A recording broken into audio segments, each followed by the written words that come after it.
बिस्मिल्लाहिर्रहमानिर्रहीम, अस्सलाम वालेकुम। यूट्यूब में सलमान हैदर आपका मेज़बान आपके सामने है। और इससे पहले कि मैं फ़्रेश अपडेट्स आपके साथ शेयर करूं, मैं आप सबका बहुत शुक्रिया अदा करना चाहता हूं कि इस रिश्ते को आपने कायम रखा है। ये मामला सिर्फ इंफॉर्मेशन का नहीं है, ये मामला तज्ज़ियों का है और कोशिश हमारी ये है कि एक्यूरेट किया जाए। इसलिए रेफरेंसेस भी सारे आपको साथ साथ दिए जाते हैं, आप उसको क्रॉस चेक कर सकते हैं ताकि आपको ऐसा लगे कि ये सच का रास्ता है और हम इसको सच्चाई के ऊपर मबनी कर रहे हैं। हाँ, चाहे इसके कि दुश्मन का नुकसान हम उस तरह नहीं बता पा रहा है, क्योंकि इसराइल कभी भी नहीं चाहेगा कि हमास की जानिब से या PIJ की जानिब से अगर जो उनके ऊपर कोई अटैक हो रहा है तो उसमें जो नुकसान हो रहा है वो सामने लाया जाए, क्योंकि मीडिया बहुत कॉम्प्रेस्ड फॉर्म में है। क्योंकि नेतन्याहू की पॉलिटिक्स इस हमले के ऊपर है। ये जो हालिया आज 8वां दिन हो चुका है ना, ये हालिया जो सारा मामला है ना, ये सिर्फ और सिर्फ नेतन्याहू की पॉलिटिक्स इस पर है। आपको इस चीज़ का इन्फॉर्मेशन है कि नेतन्याहू इस वक्त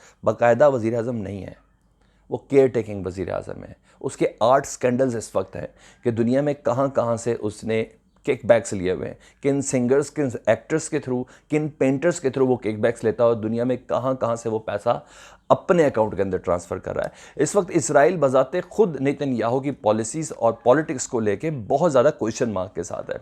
तो इसलिए कभी भी इसराइल नहीं चाहेगा कि अपने नुकसान से मुतल्लिक आपको आगाह करे। मैं आपका शुक्रिया अदा करना चाहता हूँ कि आपने इस रिश्ते को कायम रखा हुआ है और दरख्वास्त करेंगे आपसे कि इस रिश्ते को मज़ीद मजबूत करें। यह मामला व्यूज़ का नहीं है, सब्सक्रिप्शन का नहीं है, ये अल्लाह जानता है कि ऐसी चीज़ नहीं है। मैं कल ही की मैं आपको एक बात बताऊं, मैंने एक वीडियो आप लोगों के ना फीडबैक के ऊपर बना के भेजी, यूट्यूब ने उसको ऑन ही नहीं किया। मैं उसको पब्लिक नहीं कर पाया और कोई ऐसा खून खराबा नहीं था, कोई ऐसी चीज़ नहीं। एक मासूम बच्ची की थी जी, उसमें आहो बुका थी, गुड़िया पकड़ के और फ़लस्तीन का झंडा पकड़ के अपने घर के मलबे के ऊपर खड़ी हुई थी और वो जो कह रही थी मैंने वो इंटरप्रेट किया है। दूसरी उस वीडियो के अंदर ये था कि एक 10 साल की बच्ची है जिसका ये कहना था कि मैं डॉक्टर बनना चाहती हूँ, मेरा कसूर क्या है, मैं लोगों की मदद करना चाहती हूँ, मेरा कसूर क्या है, ये तबाह हाल घर मेरा है क्या, और इसी तरह के वो जुमले है। तीसरा एक बाप था जो अस्पताल में इंक्यूबेटर के पास अपने चंद माह के बच्चे को प्यार कर रहा था। वो बाप था जो घर के अंदर 2 लाशें छोड़ के आया था, एक अपनी बीवी की और एक दूसरा अपने भाई की। वो उसकी गुफ्तगू थी। उन्होंने कहा नहीं कर सकते, हम खुद बहुत मोहतात हैं, अगर वो मनाजिर में आप तक पहुंचा दूं या मैं वो आपको दिखा दूं, रेफरेंस इसीलिए दे रहा होता हूं ना, प्लीज़ आप जाके देख लें, प्लीज़ वो जाके आप पोस्ट के अंदर देख लें, इसलिए कर रहा होता हूं क्योंकि हमारे ऊपर बहुत सी बाइंडिंग्स भी हैं। लेकिन ये गुफ्तगू का, ये तज्ज़िये का, ये ख़बरों का सिलसिला तो हम ख़त्म नहीं कर सकते ना, ये तो हमारा आपके साथ रहेगा, यही तो जोड़ा है, यही जोड़ा है। हम कुछ नहीं अपने तक ये कोशिश तो कर सकते हैं। तो बेसिकली इन तमाम चीज़ों का और इन बातों का बताने का मकसद और शुक्रिया, ये कोई शक नहीं आपका एहसान है जी, आप हमें देख रहे हैं, आप हमें सुन रहे हैं और अल्लाह इस रिश्ते को कायम और दायम रखे परवरदिगार। और हमारी कोशिश होगी कि ये मैं आपको लाशों की बोरियां और मैं आपको गाड़ियों में इसराइली लाशें रिसीव कर रहे हैं, मैं ये ख़बरें नहीं दे सकता क्योंकि ये ख़बरें हैं ही नहीं। जब मेरे पास है नहीं तो मैं आपको क्या दे सकता हूँ। मैं आपको ये नहीं कहता अंबार लग गए, ये सब मैं नहीं कर सकता। हाँ, मेरे फ़लस्तीनी भाइयों को नुकसान हो रहा है, हालिया भी कुछ हमले हुए हैं, वो भी मैंने आपसे अपडेट शेयर करनी है। और हाँ, इस वीडियो में जो मैंने आपसे बात करनी थी वो ये मैंने बतानी थी कि अमेरिका, मैं आपको प्रेडिक्ट कर रहा हूँ, तज्जिया दे रहा हूँ, अगले 72 घंटों का, इसको लिख लें, अमेरिका इंटरवीन करने जा रहा है इसराइल और फ़लस्तीन के दरमियान जंग बंदी के सिलसिले में। उसकी क्या वजूहत है मैंने डिटेल में आपको बताना है। दूसरी अहम तरीन पेशरफ्त यह है कि इसराइल पे 4 जगह से हमले हो चुके हैं, इसराइल की सरहदों में 4 तरफ से। जॉर्डन की तरफ से, मेरा रेफरेंस नहीं है, मैं आपको सारे रेफरेंस बताता हूँ, और लबनान की तरफ से, दूसरा हमास की तरफ से ये हमला, और चौथा जो है वो किया है PIJ ने। ये डिटेल मैंने आपको बतानी है। इन तमाम कार्रवाइयों में मिसाइल बैरेजेस के साथ साथ जो ड्रोन टेक्नोलॉजी इस्तेमाल हो रही है उससे मुतल्लिक इजरायली मीडिया क्या कह रहा है कि ये कितना बड़ा थ्रेट है, ये मैंने आपको डिटेल बतानी है। हालिया पिछले 12 घंटों और 6 घंटों और 2 घंटों में होने वाले हमलों की डिटेल्स मैं आपको बताऊं। रिहायशी इमारतों को निशाना बनाया गया इसराइल की तरफ से। मगरबी गजा में इस्लामिक यूनिवर्सिटी के करीब एक बिल्डिंग को उड़ाया गया और इस्लामिक यूनिवर्सिटी को भी नुकसान पहुंचा है। अच्छा, 50 फाइटर प्लेन F-18, इस वक्त F-35 वो इस्तेमाल हो रहे हैं जी इसके अंदर फ़लस्तीनियों पर हमला करने के लिए। गज़ा और ख़ान यूनिस के 65 टारगेट्स को निशाना बनाया गया जी, 65 जगहों पे हमला किया गया, गज़ा और खान यूनिस पे। अब तक जो शहादतों की तादाद हम तक मौसूल हुई है, you can cross check with any media outlet, 212 शहीद हो चुके हैं जी, 61 बच्चे शामिल हैं, 36 औरतें हैं, 800 इमारतें मुकम्मल तौर पर तबाह हुई हैं फ़लस्तीन के अंदर। मैं एग्जिजरेट नहीं कर रहा, मैं ये छुपा ही नहीं सकता। 10,000 स्ट्रक्चर इमारतों के उनको नुकसान पहुंचा है, 1500 ज़ख्मी हैं, 1500 से 1800। ये अपडेट्स मैंने आप तक पहुंचानी। और मज़ीद आपको मैं बताना चाह रहा था कि इसके जवाब में अब गुज़िश्ता 3 घंटों के अंदर अंदर, और इस वक्त जब मैं आपसे गुफ्तगू कर रहा हूँ, उसमें जी हमास ने इसराइली एक नए शहर को आज निशाना बनाया है, और उस शहर का नाम है सिटी ऑफ नेटिवोल। ठीक है, 46 इमारतों को वहाँ नुकसान पहुँचा है। और जानी नुकसान क्या हुआ है, ज़ख्मी कितने हैं, कोई नहीं बता रहा। रेफरेंस में आपको बता रहा हूँ जी, स्पुतनिक न्यूज़, जेरूसलम पोस्ट, और अभी जब मैं मिसाइल टेक्नोलॉजी से मुतलिक बताऊँगा तो वो है प्रेस टीवी और एपी, इससे मुतलिक मैंने आपको बताना है।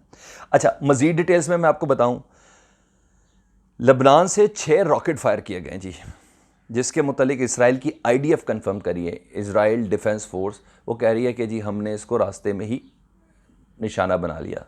लेकिन जाहिर बात है वो यही बताएंगे ना, रास्ते में ही निशाना बना लिया।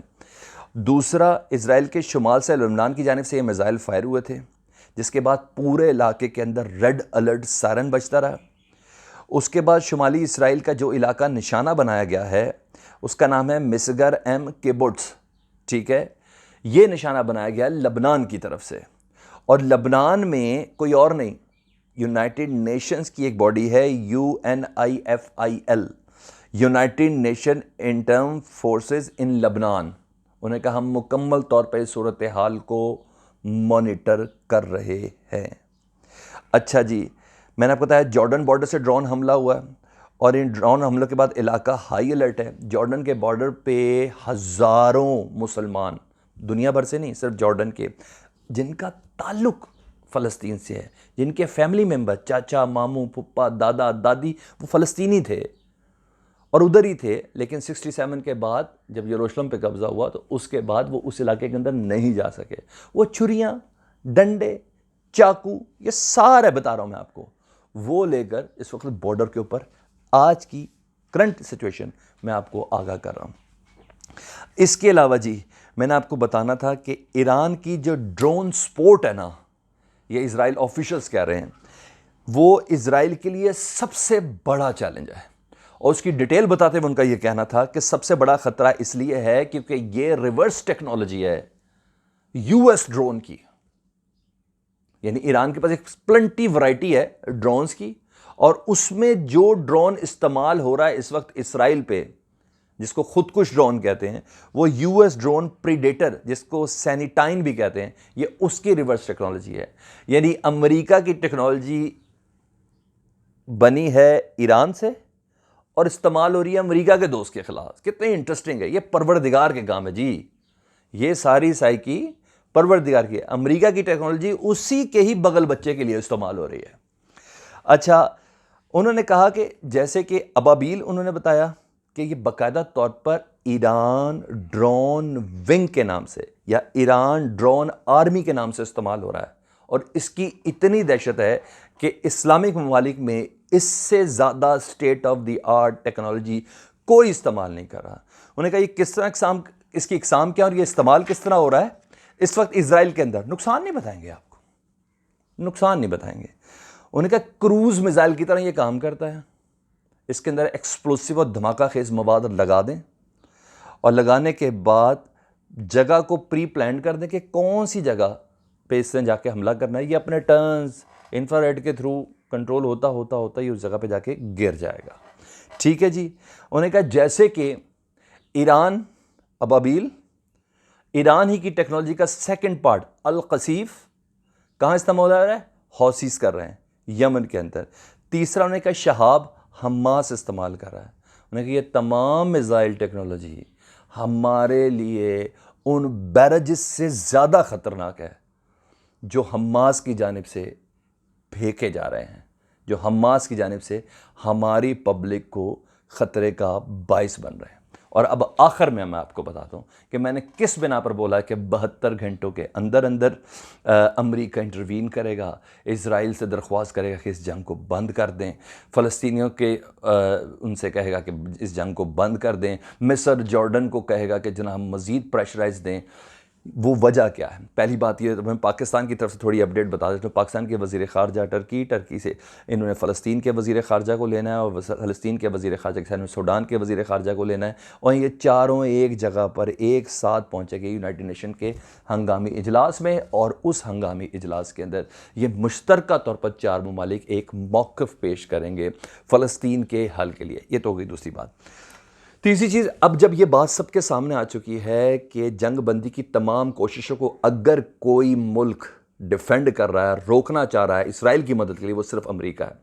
अब जब इसराइल पे 4 जगह से हमला हो चुका है, लबनान से हमला हो रहा है जी, अभी ये ट्रेलर्स हैं, अभी थ्रॉटल तो शुरू हो चुकी हुई है, अभी इस्तेमाल उसका होना है।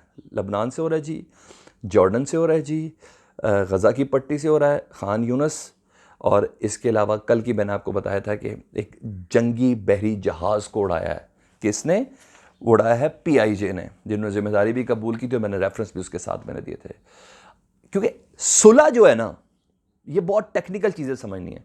सुलह हमेशा बराबरी की सतह पे की जाती है, इसलिए इसराइलियों के हमले तवातर से तेज़ होते जा रहे हैं कि हम ऊपर हो जाएं ताकि शरायत हमारी मानी जाए। लेकिन फ़लस्तीनी कहते हैं नहीं, हम बराबर कर दें ताकि शरायत बराबर से मानी जाए। इस वक्त अगले 48 घंटे के लिए सिर्फ ये जोड़ तोड़ चल रहा है, सुलह बराबर पे होगी।